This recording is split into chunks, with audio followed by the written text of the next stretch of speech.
Welcome to the show, where the road to the Super 15 finals got a whole lot bumpier for the Highlanders after another loss that could have been a win had chances been taken. We'll look back over that match against the Chiefs in a moment, but first a wrap on all the results, where the Crusaders maintained their winning momentum from last week by crushing the Kings. A foot in touch by the Bulls in the final moments saved the Reds' blushes as they held on to a win. Great defence and a better goal kicker saw the Cheetahs fashion their best tour record yet, with a third victory from 4 outings.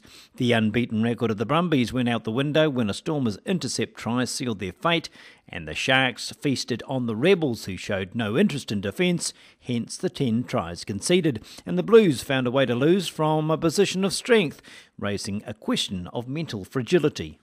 Well, Scott, you'll be a little bit despondent given that you had the team or the Chiefs on the rack for all of that first half.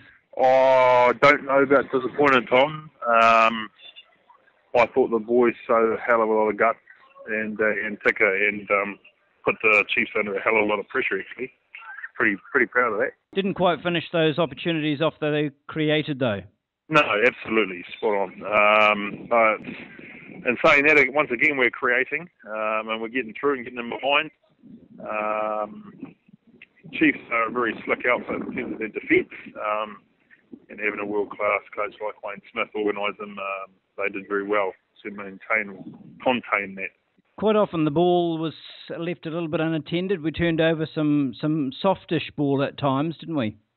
Yeah, absolutely agree. And that's just an assessment of our last player into our ruck, and just judging whether our cleaners had done a good job. And a lot of those times when I was there, you're right, it was a good clean, and somebody was keep going over the ball instead of playing it enough back to maintain the pace for us. Aaron Smith did a hell of a lot of running in that first half, so he wasn't always there when we needed him to be. Plus, you don't have a lot of good breaks, do you? You make one mistake in that first half and it falls into the hands of Nano Williams instead of the open, and you get punished.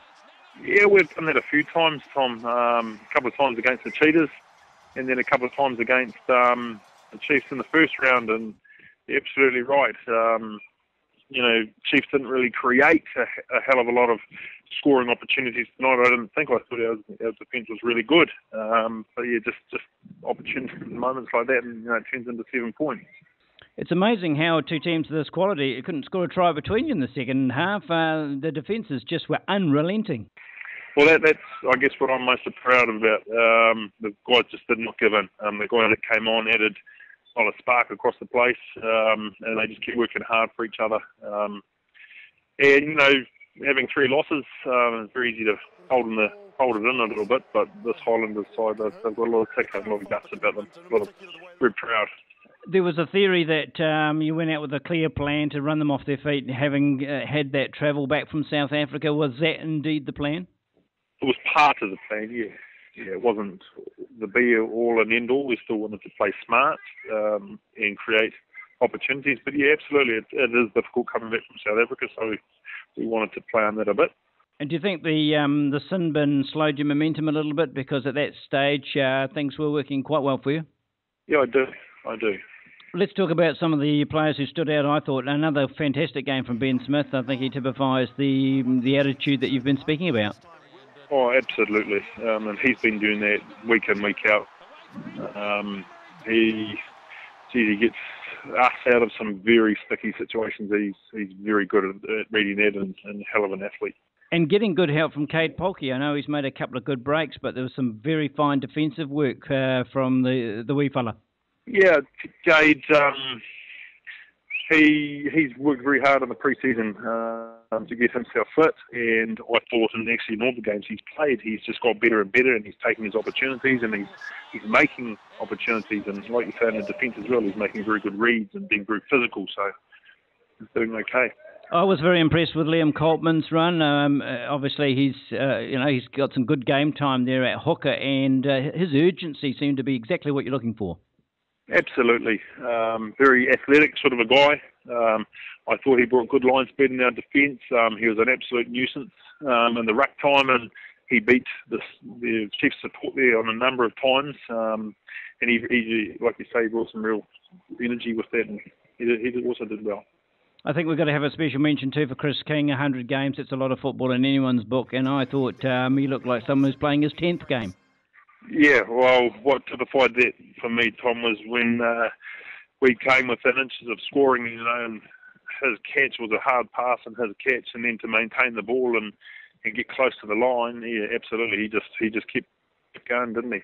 And a word too for Elliot Dixon. Some fine breaks coming from this guy now with some real pace, and just needs to find a bit of help when he gets to the ground. Yeah, absolutely. He's understanding where the holes are in his game, and yeah, he's being effective with that. And he's getting us good front foot ball and breaking lines. I was going to talk about the set pieces, but there are virtually no line-outs because there were a lot of click throw-ins. So from that aspect, you'd be happy. Yeah, not too bad. So where do we go from here, Scott? Obviously, there's a lot of wins in a row that we need. How do you pick the guys up morale-wise, if you like, after a string of losses? Well, we'll need to focus on the effort that we put in and be proud of that. They should not be disappointed by that, and just keep focusing on how we get better with what we're doing. So we've done that the last 3 weeks, and we'll do that again. Our seniors play a large part in that. We've got a lot of experience, and they know how to turn that around pretty quickly. So we need to do that as fast as we can. And we say it regularly on this show, but their strength of the New Zealand Conference, it's so hard to get any flag points at all from each other. Yeah, absolutely. And smack the shit out of each other, don't we? And see who comes out on top. But it'll be nice to go into the Easter break with a game at home against the Reds, who are looking a little brittle. So there'll be a good chance to bounce back same time next week. Hopefully, Tom. Yeah, hopefully. We'll be putting in the effort during the week anyway, so that's what we're working towards. To the overall table now, where there are changes aplenty among the elite, with the Sharks making it into the top three with their thrashing of the Rebels, displacing the Bulls, who now find themselves out of the top six altogether.